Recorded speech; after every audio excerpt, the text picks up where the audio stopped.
ನಮಸ್ತೆ ಎಲ್ರಿಗೂ. Bright morning ಬೆಳಗ್ಗೆಯಿಂದನೇ video ಶುರು ಮಾಡಿದ್ದೀನಿ. ಸಖತ್ ಬ್ರೈಟಾಗಿತ್ತು ಬೆಳಗ್ಗೆ ಎದ್ದು ಬಂದಾಗಲೇ. ಸರಿ ಗಾರ್ಡನಿಗೆ ಸ್ವಲ್ಪ ನೀರು ಬಿಡೋಣ ಅಂತ ಹೇಳಿ ಸ್ಪ್ರಿಂಕ್ಲರ್ಸ್ ಎಲ್ಲ ಆನ್ ಮಾಡಿಬಿಟ್ಟಿದ್ದೀನಿ. ಮತ್ತು ಇವತ್ತಿನ ಬೆಳಗಿನ ತಿಂಡಿಗೆ ನಾನು ಅವಲಕ್ಕಿ ಬಿಸಿಬೇಳೆ ಭಾತನ್ನ ಮಾಡ್ತಾಯಿದ್ದೀನಿ. ಮನೇಲಿ ಎಲ್ರಿಗೂ ತುಂಬ ಇಷ್ಟ ಆಗುತ್ತೆ. ಬನ್ನಿ ಅದರ ರೆಸಿಪಿ ನೋಡ್ಬಿಡೋಣ. ಅವಲಕ್ಕಿ ಬಿಸಿಬೇಳೆ ಭಾತಿಗೆ ಹೆಸರು ಬೇಳೆ ಹಾಕ್ಕೊಳ್ತೀವಿ. ಸಾಮಾನ್ಯ ನಾರ್ಮಲ್ ಬಿಸಿಬೇಳೆ ಭಾತಿಗೆ ನಾವು ತೊಗರಿಬೇಳೆ ಉಪಯೋಗಿಸ್ತೀವಲ್ವ. ಈ ಅವಲಕ್ಕಿ ಬಿಸಿಬೇಳೆ ಭಾತಿಗೆ ಹೆಸರು ಬೇಳೆ, ಅದಾದಮೇಲೆ ಟೊಮ್ಯಾಟೊ, ಬಟಾಣಿ ಮತ್ತು ಕಡಲೆ ಬೀಜ, ಆಲೂಗೆಡ್ಡೆ ಇಷ್ಟೇ ನಾನು ಹಾಕ್ಕೊಳ್ಳೋದು. ಇದಕ್ಕೆ ಸಾಮಾನ್ಯ ತರಕಾರಿ ಹಾಕಕ್ಕೆ ಹೋಗಲ್ಲ ನಾನು. ನಿಮಗೆ ಬೇಕಿದ್ರೆ ತರಕಾರಿಗಳನ್ನ ಹಾಕ್ಕೊಳ್ಬೋದು, ಏನೂ ತೊಂದರೆ ಇಲ್ಲ. ಆದರೆ ನಮ್ಮನೇಲಿ ನಾನು ಹೇಗೆ ಮಾಡ್ತೀನಿ ಅಂತ ಮಾತ್ರ ಈಗ ಇಲ್ಲಿ ತೋರಿಸ್ತಾ ಇದ್ದೀನಿ ಅಷ್ಟೇ. ಹೇಳಿದಷ್ಟು ಇಂಗ್ರೀಡಿಯೆಂಟ್ಸ್ ಜೊತೆಗೆ ಒಂದು ಸ್ವಲ್ಪ ಅರಿಶಿನ ಹಾಕ್ಕೊಂಡು ಬೇಯಕ್ಕೆ ಇಟ್ಕೊಂಡಿದ್ದೀನಿ. ಉಪ್ಪು ಹಾಕಿಲ್ಲ, ಉಪ್ಪು ಆಮೇಲೆ ಹಾಕ್ಕೊಳ್ಳೋಣ ಅಂತ ಹೇಳಿ. ಅದು ಬೇಯೋ ಅಷ್ಟರಲ್ಲಿ ಇಲ್ಲಿ ಅವಲಕ್ಕಿ ತೊಗೊಂಡು ತೊಳೆದು ಸೈಡಿಗೆ ತೆಗೆದಿಟ್ಕೊಳ್ತಾ ಇದ್ದೀನಿ. ಅವಲಕ್ಕಿನ ನೆನೆಸೋದೇನು ಬೇಕಿಲ್ಲ, ಜಸ್ಟ್ ತೊಳ್ಕೊಂಡು ತೆಗೆದಿಟ್ಕೊಂಡ್ರೆ ಆಯಿತು. ಯಾಕಂತಂದರೆ ಬಿಸಿ ಅಲ್ಲಿ ನೀರಲ್ಲಿ ಕಡೆನಲ್ಲಿ ಹಾಕಿದಾಗ ಅದರಲ್ಲೇ ಬೆಂದು ಹೋಗುತ್ತೆ. ಹಾಗಾಗಿ ನೆನೆಸ್ಕೊಳ್ಳೋದೇನು ಬೇಕಾಗಿಲ್ಲ. ಕುಕ್ಕರೆಲ್ಲ ಕೂಗಿ ಕೂಲ್ ಆದಮೇಲೆ ಈಗ ನಾನಿಲ್ಲಿ 2-3 ಚಮಚದಷ್ಟು ಬಿಸಿಬೇಳೆಭಾತು ಮನೆಯಲ್ಲೇ ಮಾಡಿದಂಥ ಬಿಸಿಬೇಳೆಭಾತು ಪುಡಿ ತೊಗೊಂಡಿದ್ದೀನಿ. ಅದನ್ನು ಒಂದು ಬಟ್ಲಲ್ಲಿ ಹಾಕ್ಕೊಂಡು ನೀರಲ್ಲಿ ಕಲಿಸ್ಕೊಳ್ತಾ ಇದ್ದೀನಿ. ಡೈರೆಕ್ಟಾಗಿ ಬೇಳೆ ಬೆಂದಿರೋದಕ್ಕೆ ಹಾಕಿದ್ರೆ ಗಂಟು ಆಗಿಬಿಡುತ್ತೆ. ಅದಕ್ಕೆ ಒಂದು ಬಟ್ಲಲ್ಲಿ ಈ ಥರ ನೀರಲ್ಲಿ ಕಲಿಸ್ಕೊಂಡು ಹಾಕ್ಕೊಂಡ್ರೆ ಕರೆಕ್ಟಾಗಿರುತ್ತೆ, ಗಂಟು ಕಟ್ಟೋದಿಲ್ಲ ಅಂತ ಹೇಳಿ. ಇದು ನಾವು ಮಾಮೂಲಿ ಬಿಸಿಬೇಳೆ ಭಾತ್ ರೆಗ್ಯುಲರ್ ಆಗಿ ಏನು ಮಾಡ್ತೀವಿ ಅದಕ್ಕಿಂತ ತುಂಬಾ ವಿಭಿನ್ನವಾದ ರುಚಿ ಇರುತ್ತೆ. ಇನ್ಫ್ಯಾಕ್ಟ್ ಇದನ್ನು ನಾನು ಮಾಡೋಕ್ಕೆ ಶುರು ಮಾಡಿದ್ಮೇಲೆ ನಂಗೆ ರೆಗ್ಯುಲರ್ ಬಿಸಿಬೇಳೆ ಭಾತ್ ಅಷ್ಟು ಮಾಡೋದೇ ಇಲ್ಲ. ಯಾಕಂತಂದರೆ ಇದ್ರ ರುಚಿ ನನಗೆ ತುಂಬ ಹಿಡಿಸಿತ್ತು. ಮತ್ತು ನೋಡಿ ಇಲ್ಲಿ ಬೇಳೆ, ಬಟಾಣಿ, ಕಾಳು ಎಲ್ಲ ಏನು ಹಾಕ್ಕೊಂಡಿದ್ವಿ ತುಂಬ ಚೆನ್ನಾಗಿ ಬೆಂದಿದೆ. ಈಗ ಅದಕ್ಕೆ ನಾವು ಬಿಸಿಬೇಳೆಭಾತ್ ಪುಡಿ ಮಿಕ್ಸ್ ಮಾಡಿ ಇಟ್ಕೊಂಡಿದ್ವಲ್ವ ಬಟ್ಲಲ್ಲಿ, ಅದನ್ನು ಹಾಕ್ಕೊಂಡು ಎಷ್ಟು ನೀರು ಬೇಕೋ ಅಷ್ಟು ಹಾಕ್ಕೊಳ್ಬೇಕು. ಇನ್ಫ್ಯಾಕ್ಟ್ ಇದಕ್ಕೆ ನೀರು ಸ್ವಲ್ಪ ಜಾಸ್ತಿನೇ ಹಾಕ್ಕೊಳ್ಬೇಕು. ಒಂದು ಹೆಸರು ಬೇಳೆ ನೀರು ಜಾಸ್ತಿ ಹಿಡಿಯುತ್ತೆ. ಅದಾದಮೇಲೆ ಇದಕ್ಕೆ ನಾವು ತೊಳೆದಿಟ್ಕೊಂಡಂಥ ಅವಲಕ್ಕಿನೂ ಹಾಕಿ ಕುದಿಸ್ತೀವಲ್ವ, ಸೊ ಬೇಗ ಗಟ್ಟಿಯಾಗಿಬಿಡುತ್ತೆ. ಮಾಡಿ ತಕ್ಷಣ ತಿಂದರೆ ಒಳ್ಳೆಯದು. ಒಂದು ಸ್ವಲ್ಪ ಹೊತ್ತು ಬಿಟ್ಟರು ಪೂರ್ತಿ ಗಟ್ಟಿಯಾಗಿ ಕೇಕ್ ಥರ ಆಗೋಗುತ್ತೆ. ಹಾಗಾಗಿ ಆದಷ್ಟು ನೀರಾಗಿ ಇಟ್ಕೊಂಡಷ್ಟು ಒಳ್ಳೆಯದು. ಅಕಸ್ಮಾತ್ ಬಾಕ್ಸ್ಗೆ ಏನಾದರೂ ಹಾಕಿ ಕಳಿಸ್ಬೇಕು ಮಕ್ಕಳಿಗೆ, ಅಥವಾ ಆಫೀಸ್ಗೆ ಏನಾದರೂ ಬಾಕ್ಸಿಗೆ ತೊಗೊಂಡು ಹೋಗ್ತೀರಿ ಅಂತಂದರೆ ಪೂರ್ತಿ ನೀರಾಗಿ ಮಾಡ್ಕೊಂಡು ಹೋಗಿ ಆಫೀಸಿಗೆ ತೊಗೊಂಡು ಹೋಗಿ ಮಧ್ಯಾಹ್ನ ಊಟದ ಮಾಡೋ ಸಮಯದಲ್ಲಿ ಗಟ್ಟಿಯಾಗಿ ಹೋಗಿರುತ್ತೆ. ಸೊ ನೀರು ಜಾಸ್ತಿ ಹಾಕಿ ತೊಳೆದಿಟ್ಕೊಂಡಿದ್ದಂಥ ಅವಲಕ್ಕಿನೂ ಹಾಕಿ ರುಚಿಗೆ ಎಷ್ಟು ಬೇಕೋ ಅಷ್ಟು ಉಪ್ಪನ್ನು ಹಾಕ್ಕೊಂಡು ಸಿಮ್ಮಲ್ಲಿ ಇಟ್ಕೊಂಡು ಇದನ್ನು ಸ್ವಲ್ಪ ಕುದಿಸ್ಕೋಬೇಕು. ಸ್ವಲ್ಪ ದಪ್ಪ ತಳ ಇರೋ ಪಾತ್ರೆಯಲ್ಲಿ ಹಾಕ್ಕೊಂಡು ಸಿಮ್ನಲ್ಲಿ ಇಟ್ಕೊಂಡು ಕುದಿಸ್ಕೊಂಡ್ರೆ ಒಳ್ಳೆಯದು. ಯಾಕಂತಂದರೆ ಬೇಗ ತಳ ಹಿಡಿದ್ಬಿಡುತ್ತೆ. ಆಗಾಗ ಹೀಗೆ ತೊಳಸ್ಕೊಳ್ತಾನೆ ಇರಬೇಕು. ಮತ್ತು ಈಗ ಇದು ಕುದಿಯೋ ಅಷ್ಟರಲ್ಲಿ ಒಗ್ಗರಣೆ ಮಾಡ್ಕೊಂಬಿಡ್ಬೇಕು. ಒಂದು ಚಿಕ್ಕ ಒಗ್ಗರಣೆ ಬಟ್ಲು ಇಟ್ಕೊಂಡು ಅದಕ್ಕೆ ತುಪ್ಪ, ಎಣ್ಣೆ ಯಾವುದಾದ್ರೂ ಹಾಕ್ಕೊಳ್ಬೋದು. ಎರಡೂ ಹಾಕ್ಕೊಂಡು ಕೂಡ ಮಾಡ್ಕೋಬೋದು. ನಾನಿಲ್ಲಿ ಎಣ್ಣೆ ತುಪ್ಪ ಎರಡೂ ಹಾಕ್ಕೊಂಡಿದ್ದೀನಿ. ಕಾದ್ಮೇಲೆ ಅದಕ್ಕೆ ಸಾಸಿವೆ, ಕಡಲೆಬೇಳೆ, ಕರಿಬೇವು, ಈರುಳ್ಳಿ ಮತ್ತು ಗೋಡಂಬಿ, ಕರಿಬೇವು ಇಷ್ಟನ್ನು ಹಾಕ್ಕೊಂಡು ಒಗ್ಗರಣೆ ಮಾಡಿಕೊಂಡು ಇದಕ್ಕೆ ಹಾಕಿ ಒಂದು 2 ನಿಮಿಷ ಕುದಿಸ್ಬಿಟ್ರೆ ಅವಲಕ್ಕಿ ಬಿಸಿಬೇಳೆಭಾತ್ ರೆಡಿಯಾಗಿ ಹೋಗುತ್ತೆ. ಈರುಳ್ಳಿನ ಬೇಯಕ್ಕೆ ಹಾಕ್ಕೊಳ್ಬೇಡಿ, ಅದು ಕರ್ಗೋಗುತ್ತೆ, ಗೊತ್ತೂ ಆಗಲ್ಲ ಅದಿರೋದು. ಸೊ ಟೇಸ್ಟಲ್ಲೂ ಅಷ್ಟು ಡಿಫ್ರೆನ್ಸ್ ಆಗೋದಿಲ್ಲ. ಅದೇ ಈ ಥರ ಒಗ್ಗರಣೆ ಮಾಡಿಕೊಂಡು ಸ್ವಲ್ಪ ಕೆಂಪಾಗೋವರೆಗೂ ಮಾತ್ರ ಬಾಡಿಸ್ಕೊಂಡು ಒಗ್ಗರಣೆ ಹಾಕ್ಬಿಟ್ರೆ ಇದಕ್ಕೆ ತುಂಬ ರುಚಿಯಾಗಿರುತ್ತೆ. ಮತ್ತು ಇದಕ್ಕೆ ಕಾಯಿ ತುರಿ ಅಥವಾ ಕೊಬ್ಬರಿ ಯಾವುದಾದ್ರೂ ಹಾಕ್ಕೊಳ್ಬೋದು. 2 ಹಾಕಿದ್ರೂ ರುಚಿ ಚೆನ್ನಾಗೇ ಇರುತ್ತೆ. ಸೊ ಇಲ್ಲಿ ಕಾಯಿ ತುರಿ ಹಾಕಿರೋ ಸ್ಟೆಪ್ಪು ವಿಡಿಯೋ ಎಲ್ಲೋ ಮಿಸ್ ಆಗಿಬಿಟ್ಟಿದೆ, ನಾನು ಮಾಡ್ಕೊಂಡಿಲ್ಲ ಅಂತ ಅನಿಸುತ್ತೆ. ಸೊ ಹಾಗಾಗಿ ನೀವು ಮಾಡ್ಕೊಳ್ಬೇಕಾದ್ರೆ ಫ್ರೆಶ್ ಆಗಿ ತುರಿದಿರೋ ಅಂಥ ಕಾಯಿ ತುರಿ ಇಲ್ಲ ಕೊಬ್ಬರಿ ಯಾವುದಾದ್ರೂ ಹಾಕ್ಕೊಳ್ಳಿ, ಚೆನ್ನಾಗಿರುತ್ತೆ. ನಮಗಂತೂ bisibelebath any time favourite recipe ಅದು.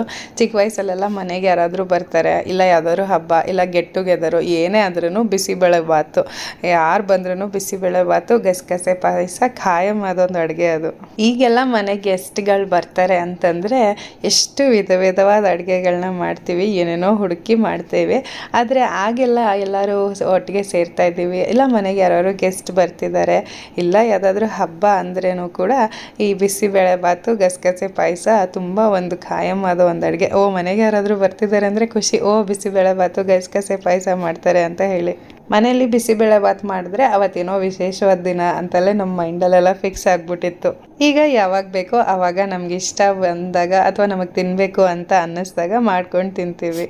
ಮತ್ತು ಇದನ್ನು ಬಿಸಿ ಬಿಸಿ ಇದ್ದಾಗಲೇ ಒಂದು ಸ್ವಲ್ಪ ತುಪ್ಪ ಹಾಕ್ಕೊಂಡು ತಿನ್ಬೋದು. ಇದಕ್ಕೇನು ನನಗೆ ಬೂಂದಿ ಬೇಕು ಅಂತ ಅನಿಸಲ್ಲ, ಬಿಸಿ ಬಿಸಿ ತುಪ್ಪದ ಜೊತೆ ತಿನ್ಬೋದು. ಬೆಳಗ್ಗೆ ಅನ್ನದ ಬಿಸಿಬೇಳೆಭಾತು ಮಾಡೋದು ತಿಂದರೆ ತುಂಬ ಹೆವಿ ಆಗುತ್ತೆ ಅನ್ನೋರು ಈ ಥರ ಅವಲಕ್ಕಿ ಬಿಸಿಬೇಳೆಭಾತ್ ಮಾಡ್ಕೊಳ್ಬೋದು. ಇದ್ರ ಜೊತೆ ಮೊಸರು ಬಜ್ಜಿ ಕೂಡ ತುಂಬ ಚೆನ್ನಾಗಿರುತ್ತೆ.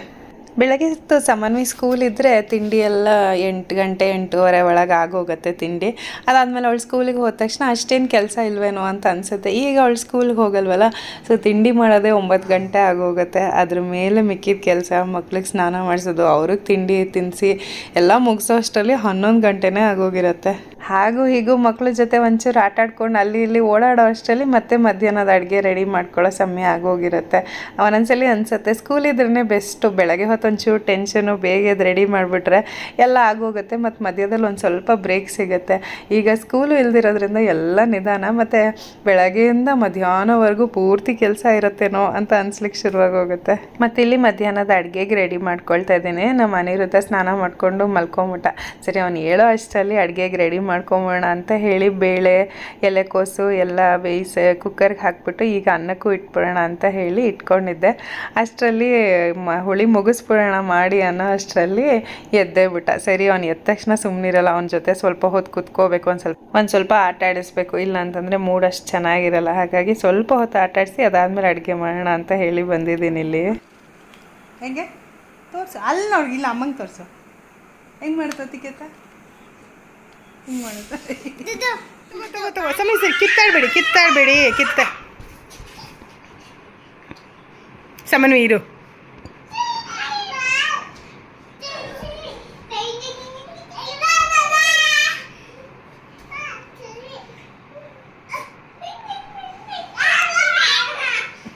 ಬರಲಿ ಬಿಡು ಈ ಕಡೆ, ಅವ್ನು ಯಾಕಲ್ಲಿ ಲಾಕ್ ಮಾಡಿ. ಹಾಂ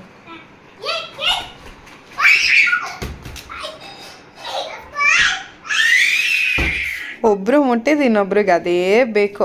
ಸಮನ್ವಿಗೆ ಮುಟ್ಟಿದ್ದು ಅವ್ನಿಗೆ ಬೇಕು, ಅವ್ನಿಗೇನು ಅದರಲ್ಲಿ ಆಟ ಆಡಬೇಕಾಗಿರಲ್ಲ, ಆದರೂ ಅದೇ ಬೇಕು. ಸೇಮ್ ವಿತ್ ಸಮನ್ವಿ, ಅವಳು ಕೂಡ ಹಾಗೇ. ಅವಳು ಇನ್ನೂ ಪುಟ್ಟವಳು, ಹೇಳಿದರೆ ಅಷ್ಟು ಅರ್ಥ ಆಗಲ್ಲ. ಸಮ್ಟೈಮ್ಸ್ ಅರ್ಥ ಮಾಡ್ಕೊಂಡು ಕೊಟ್ಬಿಡ್ತಾಳೆ ಅವಳ ಮೇಲೆ ಪ್ರೀತಿ ಇದ್ದಾಗ, ಅವಳು ಮೂಡ್ ಚೆನ್ನಾಗಿದ್ದಾಗ. ಇಲ್ಲ ಅಂತಂದರೆ ಸಿಟ್ಟು, ಅವನ ಜೊತೆ ಇಬ್ಬರು ಜಗಳ ಮಾಡೋದು, ಕಿತ್ತಾಡೋದು ಇದೇ ಆಗುತ್ತೆ. ಅವ್ರನ್ನ ಇಬ್ಬರು ಜಗಳ ಬಿಡಿಸೋದೇ ಒಂದು ದೊಡ್ಡ ಕೆಲಸ ಆಗೋಗಿರುತ್ತೆ ಕೆಲಸದಲ್ಲಿ. ಅಯ್ಯೋ ಅದೆಷ್ಟು ಕಷ್ಟದ ಪರಿಸ್ಥಿತಿ ಅಪ್ಪ. ನನಗೆ ಬೇರೆಯವರೆಲ್ಲ ಮುಂಚೆ ಹೇಳ್ಬೇಕಾರೆ ನಗು ಬರ್ತಾಯಿತ್ತು. ಈಗ ನಮ್ಮ ಮನೇಲಿ ನಾನೇ ಅದನ್ನು ಎಕ್ಸ್ಪೀರಿಯನ್ಸ್ ಮಾಡ್ಬೇಕಾರೆ ಗೊತ್ತಾಗ್ತಿದೆ ಎಷ್ಟು ಕಷ್ಟ ಅದು ಅಂತ ಹೇಳಿ. ಮತ್ತು ಇಲ್ಲಿ ಸಾಂಬಾರಿಗೆ ರುಬ್ಕೊಂಬೋಣ ಅಂತ ಹೇಳಿ ಎಲ್ಲ ರುಬ್ಕೊಳ್ಳೋಕ್ಕೆ ಟೊಮ್ಯಾಟೊ ಬೇಯಿಸಿಟ್ಕೊಂಡಿದ್ನಲ್ವ, ಅದನ್ನು ಮಿಕ್ಸಿ ಜಾರಿಗೆ ಹಾಕ್ಕೊಳ್ತಾ ಇದ್ದೀನಿ. ಟೊಮ್ಯಾಟೊ ಮತ್ತು ಕಾಯಿ ತುರಿ, ಮನೇಲಿ ಮಾಡಿದ್ದಂಥ ಸಾಂಬಾರು ಪುಡಿ ಮತ್ತು ಕೊತ್ತಂಬರಿ ಸೊಪ್ಪು ಇಷ್ಟನ್ನು ಹಾಕ್ಕೊಂಡು ನುಣ್ಣಗೆ ರುಬ್ಕೊಂಡು ಈಗ ಬೇಯಿಸಿಟ್ಕೊಂಡಿದ್ವಲ್ವ ಬೇಳೆ, ಅದಕ್ಕೆ ಹಾಕ್ಕೊಂಡ್ಬಿಟ್ರೆ ಆಯಿತು. ಅದನ್ನು ಉಪ್ಪು ಹಾಕ್ಕೊಂಡು ಕುದಿಸ್ಕೋಬೇಕು. ಕಡೆಯಲ್ಲಿ ಸಾಸಿವೆ, ಕರಿಬೇವು, ಹಿಂಗು ಬೇಕಿದ್ರೆ ಇಷ್ಟು ಒಗ್ಗರಣೆ ಹಾಕ್ಕೊಂಡ್ರೆ ಸಾಕಷ್ಟೇ. ನಾನು ಸಾಮಾನ್ಯ ಕೋಸು ಹುಳಿ ಮಾಡಿದ್ರೆ ಹೀಗೆ ಮಾಡೋದು, ಈಸಿ, ರುಚಿಯಾಗಿರುತ್ತೆ. ಆ್ಯಕ್ಚುಲಿ ಕೋಸು ಹುಳಿ ಏನು ಗೊತ್ತಾ, ಇವತ್ತು ಮಾಡಿದ ತಕ್ಷಣ ಊಟ ಮಾಡೋದಕ್ಕಿಂತ ಒಂದು ಸ್ವಲ್ಪ ರಾತ್ರಿಗೆ ಊಟ ಮಾಡಿದ್ರೆ ಇನ್ನೂ ರುಚಿ ಜಾಸ್ತಿ ಇರುತ್ತೆ. ದೋಸೆ ಜೊತೆ ಎಲ್ಲ ತುಂಬ ಚೆನ್ನಾಗಿರುತ್ತೆ. ಮತ್ತು ನೆನ್ನೆ ದಿನ ಶಾರ್ಟ್ ವಿಡಿಯೋ ಹಾಕಿದ್ನಲ್ವ, ಅದರಲ್ಲಿ ಒಬ್ಬರು ನನಗೆ ಕಮೆಂಟಲ್ಲಿ ಕೇಳಿದ್ರಿ, ಏನೇ ಕಷ್ಟ ಇದ್ರೂ ನಾನು ಬೇರೆಯವ್ರ ಹತ್ರ ಹೇಳ್ಕೊಂಡ್ಬಿಡ್ತೀನಿ ಸುಲಭವಾಗಿ, ಮತ್ತು ಎಲ್ಲರ ಹತ್ರನೂ ಹೇಳ್ಕೊಳ್ತೀನಿ. ಅವ್ರು ಏನಾದರೂ ಪರಿಹಾರ ಹೇಳಿದಾಗ ಆವಾಗ ಸಮಾಧಾನ ಅನಿಸುತ್ತೆ. ಅದಾದಮೇಲೆ ಮತ್ತೆ ಯೋಚನೆ ಬರುತ್ತೆ, ಅಯ್ಯೋ ಯಾಕಾದರೂ ಹೇಳೋದನ್ನ, ನಾನು ಇವ್ರ ಹತ್ರ ಹೇಳಿರೋದನ್ನ ಮತ್ತು ಇನ್ನೊಬ್ಬರ ಹತ್ರ ಹೇಳ್ತಾರೆ ಅಂತ ನೆನೆಸ್ಕೊಂಡು ಬೇಜಾರಾಗತ್ತೆ ಅಂತ ಕೇಳಿದ್ರಿ. ಇದ್ರ ಬಗ್ಗೆ ಮಾತಾಡಿ ನಿಮ್ಮ ಒಪಿನಿಯನ್ ಕೇಳಬೇಕು ಅಂತ ಕಾಯ್ತಾ ಇದ್ದೀನಿ ಅಂತ ಹೇಳಿದ್ರಿ.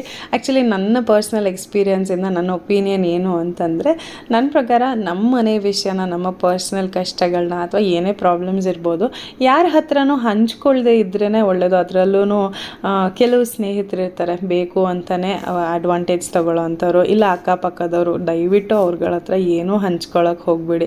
ಮೋಸ್ಟ್ ಆಫ್ ದ ಟೈಮ್ ಏನಾಗುತ್ತೆ ಗೊತ್ತಾ, ನಿಮಗೆ ಸೊಲ್ಯೂಷನ್ ಕೊಡ್ತಾರೆ ಹೌದು, ಬಟ್ ಅದನ್ನು ಮಿಸ್ಯೂಸ್ ಮಾಡ್ಕೊಳ್ಳೋದು, ನಿಮ್ಮನ್ನು ಜಡ್ಜ್ ಮಾಡೋದು, ಆ ಥರ ಆಗಿಬಿಡುತ್ತೆ. ಇನ್ನೊಂದೇನು ಗೊತ್ತಾ, ನಮ್ಮ ಪರ್ಸ್ನಲ್ ಲೈಫ್ ನಮಗೆ ಮಾತ್ರ ಇರಬೇಕು, ಅದು ಊರವ್ರಿಗೆಲ್ಲ ಗೊತ್ತಾಗಬಾರ್ದು. ಈಗ ಎಷ್ಟೋ ಸಮಸ್ಯೆಗಳಿರುತ್ತೆ, ಎಷ್ಟೋ ಪ್ರಾಬ್ಲಮ್ಸ್ ಇರುತ್ತೆ, ಅದನ್ನೆಲ್ಲ ಎಲ್ಲರ ಹತ್ರ ಹೇಳ್ಬೇಕಾದ್ರೆ ಎಷ್ಟೋ ನೋವು ಇರುತ್ತಲ್ವ, ಪ್ರಾಬ್ಲಮ್ಸ್ ಇರುತ್ತೆ. ಯಾರ ಹತ್ರನಾದರೂ ಹೇಳ್ಕೊಂಡ್ರೆ ಸಮಾಧಾನ ಸಿಗತ್ತೆ ಅಂತ ಅನಿಸ್ಬೋದು, ಬಟ್ ಅದೇನು ಗೊತ್ತಾ, ಟೆಂಪ್ರವರಿ ರಿಲೀಫು. ನಾವು ಯಾವಾಗಲೂ ಅಷ್ಟೇ ಜೀವನದಲ್ಲಿ ಟೆಂಪ್ರವರಿ ಸೊಲ್ಯೂಷನ್ನ ಹುಡುಕೊಂಡು ಹೋಗಬಾರ್ದು. ಯಾವಾಗಲೂ ಒಂದು ಪರ್ಮನೆಂಟ್ ಸೊಲ್ಯೂಷನ್ ಅಥವಾ ಪರ್ಮನೆಂಟ್ ಸ್ಟಾಪಿಗೆ ಬರೋ ಥರ ಒಂದು ಸೊಲ್ಯೂಷನ್ನ ಕಂಡು ಹಿಡ್ಕೊಳ್ಬೇಕು. ಇವಾಗ ಯಾರ ಹತ್ರನೋ ಹೇಳ್ತೀವಿ, ಅವ್ರು ನಮ್ಗೆ ಸದ್ಯಕ್ಕೆ ಏನೋ ಒಂದು ರಿಲೀಫ್ ಆಗುವಂಥ ಸೊಲ್ಯೂಷನ್ ಕೊಡ್ಬೋದು, ಬಟ್ ಅವ್ರ ಮನಸ್ಸಲ್ಲಿ ನಿಮ್ಮ ಬಗ್ಗೆ ಒಂದು ಒಪಿನಿಯನ್ ಕಟ್ಕೊಳ್ತಾರೆ. ಮತ್ತು ನಿಮ್ಮ ಮನೆ ವಿಷಯನ ಅವ್ರಿಗಲ್ಲದೆ ಅವರಿಂದ ಒಂದು 10 10 ಜನಕ್ಕೆ ಹಾಗೆ ಸ್ಪ್ರೆಡ್ ಆಗುತ್ತೆ. ಸೊ ಅವ್ರುಗಳು ನಿಮ್ಗಳ ಬಗ್ಗೆ ಒಂದೊಂದು ಕತೆ ಹೇಳ್ತಾರೆ, ಮತ್ತು ನಿಮ್ಮನ್ನು ನೋಡೋ ದೃಷ್ಟಿ ಕೂಡ ಬದಲಾಗ್ಬೋದು. ಮತ್ತೊಂದೇನು ಗೊತ್ತಾ, ನಮ್ಮ ಪ್ರಾಬ್ಲಮ್ಸ್ನ ಎಲ್ಲರ ಹತ್ರ ಹೇಳ್ಕೊಂಡು ಬರ್ತಿದ್ದಾಗ ಅಥವಾ ಎಲ್ಲರ ಹತ್ರ ಸಮಸ್ಯೆಗಳನ್ನ ಹೇಳಿ ಮತ್ತು ಸೊಲ್ಯೂಷನ್ ಎಲ್ಲರಿಂದ ಎಕ್ಸ್ಪೆಕ್ಟ್ ಮಾಡ್ತಿದ್ದಾಗ ನಮಗೆ ಇರುವಂಥ ಕೇಪಬಿಲಿಟಿ ಪ್ರಾಬ್ಲಮ್ ಸಾಲ್ವಿಂಗ್ ಹೇಗೆ ಮಾಡ್ಬೋದು ಅನ್ನೋ ಒಂದು ಏನಂತಾರೆ ಅರಿವೇ ನಮಗೆ ಗೊತ್ತಾಗೋದಿಲ್ಲ. ಸೊ ನಮ್ಮ ಪ್ರಾಬ್ಲಮ್ನ ನಾವೇ ಸಾಲ್ವ್ ಮಾಡ್ಕೋಬೋದು, ಅಷ್ಟು ಕೆಪಾಸಿಟಿ ನಮ್ಮಲ್ಲಿದೆ. ಹಾಗಾಗಿ ಆದಷ್ಟು ಸಮಸ್ಯೆಗಳನ್ನ ನಾವೇ ಬಗೆಹರಿಸೋದಕ್ಕೆ ಪ್ರಯತ್ನ ಮಾಡಬೇಕು. ಇವ್ರ ಹತ್ತಿರ ನಮ್ಮ ಜೀವನ ಓಪನ್ ಬುಕ್ ಥರ ಇರಬಾರ್ದು, ನಮ್ಮ ಜೀವನ ನಮ್ಮದು. ಸೊ ಎಷ್ಟು ಸೀಕ್ರೆಸಿ ಮೇಂಟೈನ್ ಮಾಡಿದ್ರೆ ಅಷ್ಟು ಒಳ್ಳೆಯದು. ಇದ್ರ ಬಗ್ಗೆ ಇನ್ನೊಂದು ಸ್ವಲ್ಪ ಮಾತಾಡೋದಿದೆ, ಬಟ್ ಅದಕ್ಕೆ ಮುಂಚೆ ಒಂದು ಪಾರ್ಸೆಲ್ ಬಂದಿದೆ. ನಾನು ನನ್ನ ಕಿಚನ್ಗೆ ಅಂತ ಹೇಳಿ ಒಂದು ಪುಟಾಣಿ ಶೆಫ್ ಬೊಂಬೆ ಆರ್ಡ್ರ್ ಮಾಡಿದೆ, ವೆಲ್ಕಮ್ ಅಂತ ಶೆಫ್ ಇಟ್ಕೊಂಡಿರೋ ಥರ. ಸರಿ, ಅದು ಇವತ್ತು ಡೆಲಿವರ್ ಆಯಿತು. ಸರಿ, ಹೇಗಿದೆ ತೆಗೆದು ನೋಡೋಣ ಅಂತ ಹೇಳಿ ಇದನ್ನು ಅನ್ಬಾಕ್ಸ್ ಮಾಡ್ತಾಯಿದ್ದೀನಿ. ನನಗಂತೂ ಈ ಬೊಂಬೆನ ನೋಡಿ ಅದೆಷ್ಟು ಖುಷಿ ಆಗೋಯ್ತು ಗೊತ್ತಾ. ನಾನು ಎಕ್ಸ್ಪೆಕ್ಟ್ ಮಾಡಿರಲಿಲ್ಲ ಇಷ್ಟು ಚೆನ್ನಾಗಿರತ್ತೆ ಅಂತ ಹೇಳಿ. ಓಕೆ, ನಾರ್ಮಲ್ ಆಗಿರತ್ತೆ ಅಂತ, ಪುಟ್ಟದಾಗಿರತ್ತೆ ಅಂತ ಎಕ್ಸ್ಪೆಕ್ಟ್ ಮಾಡಿದ್ದೆ. ಆದರೆ ನಾನು ಅಂದ್ಕೊಂಡಿದ್ದಕ್ಕಿಂತ ದೊಡ್ಡ ಸೈಜಲ್ಲಿ ಬಂತು. ಮತ್ತು ನೋಡೋಕ್ಕೂ ಕೂಡ ತುಂಬಾ ಕ್ಯೂಟಾಗಿತ್ತು. ನನಗಂತೂ ಸಖತ್ ಖುಷಿ ಆಗೋಯ್ತು ನೋಡಿದ ತಕ್ಷಣ. ನೋಡಿ, ಇಲ್ಲಿ ಆ್ಯಕ್ಚುಲಿ ದೊಡ್ಡದಾಗಿದೆ. ನಾನಿದು ಚಿಕ್ಕದಿರತ್ತೆ ಅಂತ ಅಂದ್ಕೊಂಡಿದ್ದೆ, ಆ್ಯಕ್ಚುಲಿ ದೊಡ್ಡದಾಗಿದೆ. ಈ ಥರದ ಪುಟ್ಟ ಬೊಂಬೆಗಳು ಅದೆಲ್ಲ ನನಗೆ ತುಂಬ ಇಷ್ಟ. ಅದರಲ್ಲೂ ನನ್ನ ಕಿಚನಲ್ಲಿ ಇಟ್ಕೊಳ್ಳೋದಕ್ಕೆ ಇನ್ನೂ ಇಷ್ಟ ಆಗುತ್ತೆ. ಯಾಕಂತಂದರೆ ನಾವು ಸಾಕಷ್ಟು ಸಮಯ ಕಳೆಯೋದು ನಮ್ಮ ಅಡುಗೆ ಮನೆಯಲ್ಲಿನೇ. ಸೊ ಹಾಗಾಗಿ ಅದು ಎಷ್ಟು ಚೆನ್ನಾಗಿ ಇಟ್ಕೊಂಡಿರ್ತೀವೋ, ಎಷ್ಟು ನೀಟಾಗಿ, ಎಷ್ಟು ಕ್ಯೂಟಾಗಿ ನಮಗೆ ಬೇಕಾಗಿರೋ ಥರ ಇಟ್ಕೊಂಡಿರ್ತೀವೋ ಅಷ್ಟು ಇಂಟ್ರೆಸ್ಟ್ ಇರುತ್ತೆ ಅಡುಗೆ ಮನೆಯಲ್ಲಿ ಅಡುಗೆ ಮಾಡೋದಕ್ಕೆ. ನಾವು ಎಲ್ಲಿ ಜಾಸ್ತಿ ಸಮಯ ಕಳಿತೀವಿ ಆ ಒಂದು ಸ್ಪೇಸ್ನ ನಮಗೆ ಬೇಕಾಗಿರೋ ಥರ ಡಿಸೈನ್ ಮಾಡ್ಕೊಳ್ಬೇಕು. ಆಗ ನೆಮ್ಮದಿ ಇರುತ್ತೆ, ಸ್ಟ್ರೆಸ್ ಇರಲ್ಲ ಅಂತ ಹೇಳ್ತಾರೆ. ಸೊ ಹಾಗಾಗಿ ಆದಷ್ಟು ನನ್ನ ಕಿಚನ್ನ ಎಷ್ಟು ಚೆನ್ನಾಗಿ ಇಟ್ಕೊಳ್ಳೋಕ್ಕೆ, ಎಷ್ಟು ಚೆನ್ನಾಗಿ ಡೆಕೋರೇಟ್ ಮಾಡೋಕ್ಕೆ ಸಾಧ್ಯನೋ ಆ ಥರ ಇಟ್ಕೊಂಡಿರ್ತೀನಿ, ನನಗೆ ಬೇಕಾಗಿರೋ ಥರ. ಮತ್ತು ಆಗಲೇ ಮಾತಾಡ್ತಿದ್ವಲ್ವ, ಸಮಸ್ಯೆನ ಬೇರೆಯವ್ರ ಹತ್ರ ಹೇಳ್ಕೊಳ್ಬಾರ್ದು ಮತ್ತು ಎಲ್ಲದನ್ನು ಎಲ್ಲರ ಹತ್ರನೂ ಹಂಚ್ಕೊಳ್ಬಾರ್ದು ಅಂತ. ಅದೇನಾಗುತ್ತೆ ಅಂತಂದರೆ ಕೆಲವು ಸಲ ಸಮಸ್ಯೆಗಳು ಹಂಚ್ಕೊಳ್ಳೋದ್ರಿಂದ ಇನ್ನೂ ಸಾಲ್ವ್ ಆಗೋದಕ್ಕಿಂತ ಇನ್ನೂ ಜಾಸ್ತಿ ಆಗುತ್ತೆ. ಅವ್ರವ್ರ ಒಪಿನಿಯನ್ ಹೇಳೋದ್ರಿಂದ ನಮಗೆ ಹೌದೇನೋ, ಆ ಥರ ಇರಬೇಕೇನೋ, ಈ ಥರ ಮಾಡಬೇಕಾಗಿತ್ತೇನೋ ಅಂತ ನಮ್ಮ ಮನಸ್ಸಿಗೆ ಅನ್ಸೋದಕ್ಕಿಂತ ಬೇರೆಯವ್ರ ಮೇಲೆ ಡಿಪೆಂಡ್ ಆಗಿ ಅವ್ರು ಹೇಳೋ ಸಜೆಷನ್ಸ್ನ ತೊಗೊಂಡು ಇನ್ನೂ ಲೈಫ್ ಹಾಳಾಗಿ ಹೋಗೋವಂಥ ಚಾನ್ಸಸ್ ತುಂಬ ಇರುತ್ತೆ. ಹಾಗಾಗಿ ನಮ್ಮ ಮನಸ್ಸಿಗೆ ಏನು ಸರಿ ಅನಿಸುತ್ತೆ ಅದೇ ಡಿಸಿಷನ್ ತೊಗೊಂಡು ಅದರ ಮೇಲೆ ನಿಂತ್ಕೊಂಡು 1-2 ಸಲ ತಪ್ಪು ಡಿಸಿಷನ್ ತೊಗೊಳ್ಬೋದು, ಬಟ್ ಮುಂದೆ ಹೋಗ್ತಾ ಹೋಗ್ತಾ ಕರೆಕ್ಟ್ ಮಾಡ್ಕೊಳ್ತೀವಿ. ನಮಗೆ ಡಿಸಿಷನ್ ತಗೊಳ್ಳೋ ಅಂತ ಒಂದು ಅಬಿಲಿಟಿ ಬರುತ್ತೆ. ಹಾಗಾಗಿ ನಮ್ಮ ನಮ್ಮ ಜೀವನ, ನಮ್ಮ ಪ್ರಾಬ್ಲಮ್ಸ್ ನಾವೇ ಸಾಲ್ವ್ ಮಾಡ್ಕೊಳ್ಬೇಕು. ಅದಕ್ಕಿಂತ ಬೆಸ್ಟ್ ಸೊಲ್ಯೂಷನ್ ಯಾರೂ ಕೊಡೋಕ್ಕೆ ಸಾಧ್ಯ ಇಲ್ಲ. ಹಾಗಾಗಿ ಆದಷ್ಟು ಜೀವನದಲ್ಲಿ ನಿಮ್ಗೆ ಏನೇನು ನಡೆಯುತ್ತೆ ಎಲ್ಲರ ಹತ್ರ ಹಂಚ್ಕೊಳ್ದೇ ಇದ್ರೇ ಒಳ್ಳೆಯದು. ಮತ್ತು ಇನ್ನೊಂದು ಕಮೆಂಟ್ ಏನಂತಂದರೆ, ನೀವು ವ್ಲಾಗರ್ಸ್ ಬೇರೆ ಕೆಲಸನೇ ಇಲ್ಲ, ಊಟ ಮಾಡಿದ್ದು ಪ್ರತಿಯೊಂದು ಮಾಡೋದನ್ನೆಲ್ಲನೂ ವಿಡಿಯೋ ಮಾಡಿ ಹಾಕ್ತೀರಾ, ಇದನ್ನೆಲ್ಲ ನಾವು ನೋಡಬೇಕಿದ್ದು ಎಂಥ ಕರ್ಮ ಅಂತ ಕಮೆಂಟ್ ಮಾಡ್ತೀರಾ. ಸೊ ನಾನು ನಿಮಗೆ ಮೊದಲು ಹೇಳೋದೇನು ಅಂತಂದರೆ, ವ್ಲಾಗ್ಸ್ ಅಂದ್ರೇ ಅದಪ್ಪ, ಗೃಹಿಣಿಯರೇ ವ್ಲಾಗ್ಸ್ ಮಾಡೋದು most of the cases. So ಏನಂತಂದರೆ ಅವ್ರ ಮನೆಯಲ್ಲಿ ಏನು ಮಾಡ್ತಿರ್ತಾರೆ ಅದನ್ನು ತೋರಿಸೋದೇ ವ್ಲಾಗಿಂಗ್. ಅದು ಗೊತ್ತಿದ್ರೇನು ನೀವು ಬಂದು ಫುಲ್ ವಿಡಿಯೋ ನೋಡಿ ಅದು ಸಾಲದು ಅಂತ ಈ ಥರ ಕಮೆಂಟ್ ಬೇರೆ ಹಾಕ್ತೀರಾ ಅಂತಂದರೆ ನಾನು ಏನು ಹೇಳೋದು ನಿಮಗೆ, ನಿಮ್ಮ ಕಮೆಂಟ್ಗೆ ನನಗೆ ಗೊತ್ತಿಲ್ಲ. So I just keep quiet. ಈ ಥರ ಕಮೆಂಟ್ಸಿಗೆ ರೆಸ್ಪಾಂಡ್ ಮಾಡ್ದಿರೋದೇ ಒಳ್ಳೆಯದು. ಯಾಕಂತಂದರೆ ಗೊತ್ತಿದ್ದು ಬರ್ತೀರಾ, ನೋಡ್ತೀರಾ, ಮತ್ತು ಈ ಥರ ಕಮೆಂಟ್ ಹಾಕ್ತೀರಾ. ಸೊ ಅದಕ್ಕೇನು ಹೇಳಬೇಕು ಗೊತ್ತಿಲ್ಲ, ಅದಕ್ಕೆ ಸುಮ್ಮನೆ ಆಗೋದೇ ಬೆಟರು. ಮತ್ತೊಂದು ಏನು ಹೇಳಬೇಕು ಅಂತಂದರೆ, ನನ್ನ ವ್ಲಾಗ್ಸಲ್ಲಿ ಎಸ್ಪೆಷಲಿ ನಾನು ಸಾಮಾನ್ಯ ನನ್ನ ಪರ್ಸ್ನಲ್ನ ಅಷ್ಟಾಗಿ ಹಂಚ್ಕೊಳ್ಳೋದಿಲ್ಲ. ಖುಷಿ ವಿಷಯ ಆಗಿರ್ಬೋದು ಅಥವಾ ತೀರಾ ದುಃಖದ ವಿಷಯ ಆಗಿರ್ಬೋದು, ಕಷ್ಟದ ಸಮಯಗಳಾಗಿರಬಹುದು, ಯಾವುದನ್ನು ಹಂಚ್ಕೊಳ್ಳೋಕೆ ಹೋಗಿಲ್ಲ ಇದುವರೆಗೂ. ಅಟ್ಲೀಸ್ಟ್ ಖುಷಿ ವಿಷಯಗಳು, ಸೆಲೆಬ್ರೇಟ್ ಮಾಡೋ ಅಂಥ ವಿಷಯಗಳನ್ನ ಅಟ್ಲೀಸ್ಟ್ ಹಂಚ್ಕೊಂಡಿದ್ದೀನಿ. ಆದರೆ ದುಃಖದ ವಿಷಯ ಆಗಿರ್ಬೋದು, ಏನೇ ಪ್ರಾಬ್ಲಮ್ಸ್ ಇರ್ಬೋದು, ಅದನ್ನು ಯಾವತ್ತೂ ಎಲ್ಲೂ ಹಂಚ್ಕೊಂಡಿಲ್ಲ ಇದುವರೆಗೂ. ನನ್ನ ವ್ಲಾಗ್ಸ್ ನೋಡೋರು ಏನಾದರೂ ಒಂದು ಕಲ್ತ್ಕೊಳ್ಬೇಕು, ಏನಾದರೂ ಒಂದು ಮೆಸೇಜ್ ತೊಗೊಂಡು ಹೋಗಬೇಕು, ಅವ್ರ ಲೈಫಲ್ಲಿ ಏನಾದರೂ ಒಂದು ಚಿಕ್ಕ ಸುಧಾರಣೆ ಅಥವಾ ಒಂದು ಬದಲಾವಣೆ ಆಗಬೇಕು ಅನ್ನೋದಷ್ಟೇ ನನ್ನ ಎಸ್ಪೆಷಲಿ ಈಗಂತೂ ವ್ಲಾಗ್ಸ್ ಅದಕ್ಕೋಸ್ಕರನೇ ಮಾಡ್ತಾಯಿದ್ದೀನಿ. ಪ್ರತಿಯೊಬ್ಬ ಗೃಹಿಣಿಯರಿಗೂ ಏನಾದರೂ ಒಂದು ಉಪಯೋಗ ಆಗೋವಂಥದ್ದೇ ಪ್ರತಿ ವಿಡಿಯೋನಲ್ಲಿ ವ್ಲಾಗ್ಸಲ್ಲಿ ಕೊಡೋದಕ್ಕೆ ಪ್ರಯತ್ನ ಮಾಡ್ತಾಯಿದ್ದೀನಿ. ಅದು ಅಲ್ಲದೆ ನಿಮ್ಮಂಥ ಎಷ್ಟೋ ಬ್ಯೂಟಿಫುಲ್ ಲೇಡೀಸ್ ಜೊತೆ ಕನೆಕ್ಟ್ ಆಗುವಂಥ ಒಂದೊಳ್ಳೆ ಆಪರ್ಚುನಿಟಿ ಇದು ನನಗೆ. ಎಲ್ಲರೂ ಎಷ್ಟು ಚೆನ್ನಾಗಿ ಕಮೆಂಟ್ಸ್ ಮಾಡಿರ್ತೀರಾ, ನನ್ನ ವ್ಲಾಗ್ಸ್ ನೋಡಿ ಅಪ್ರಿಷಿಯೇಟ್ ಮಾಡಿ ಲೈಕ್ ಮಾಡಿರ್ತೀರಾ. ಕೆಲವರು ಸೈಲೆಂಟ್ ವ್ಯೂವರ್ಸ್ ಇರ್ತಾರೆ, ನೋಡ್ತಾ ಇರ್ತಾರೆ, ಇಷ್ಟಪಡ್ತಾರೆ, ಆದರೆ ಕಮೆಂಟ್ ಮಾಡೋದಿಲ್ಲ. ಆ ಥರದವರು ಕೆಲವು ಸಲ ಮೇಲ್ ಕೂಡ ಮಾಡಿರ್ತಾರೆ ನನಗೆ. ಒಬ್ಬೊಬ್ಬರದು ಒಂದೊಂದು ವೇ ಆಫ್ ಎಕ್ಸ್ಪ್ರೆಸಿಂಗ್ ಇರುತ್ತೆ. ಸೊ ಹಾಗಾಗಿ ಇಟ್ಸ್ ಒಳ್ಳೆ ಆಪರ್ಚುನಿಟಿ ನನಗೆ ಎಷ್ಟೊಂದು ಜನ ಗೆಳತಿಯರ ಜೊತೆ ಕನೆಕ್ಟ್ ಆಗೋದಕ್ಕೆ ಒಂದು ಒಳ್ಳೆ ಪ್ಲ್ಯಾಟ್ಫಾರ್ಮ್ ಇದು. ಮತ್ತು ನನ್ನ ಲೈಫ್ ಸ್ಟೈಲ್ ಹೇಗಿದೆ, ನನ್ನ ಲೈಫ್ ಸ್ಟೈಲ್ ಹೇಗೆ ಬೆಟರ್ ಮಾಡ್ಕೊಳ್ತಾ ಇದ್ದೀನಿ ಅನ್ನೋದ್ರ ಬಗ್ಗೆ ಹಂಚ್ಕೊಂಡ್ರೆ ನೀವು ಅದನ್ನು ನೋಡಿ ನಿಮ್ಮ ಲೈಫ್ ಸ್ಟೈಲ್ ಇನ್ನಷ್ಟು ಬೆಟರ್ ಮಾಡ್ಕೊಳ್ಬೋದು. Not only in look wise appearance wise ಅಂತ ನಾನು ಯಾವಾಗಲೂ ಹೇಳಲ್ಲ.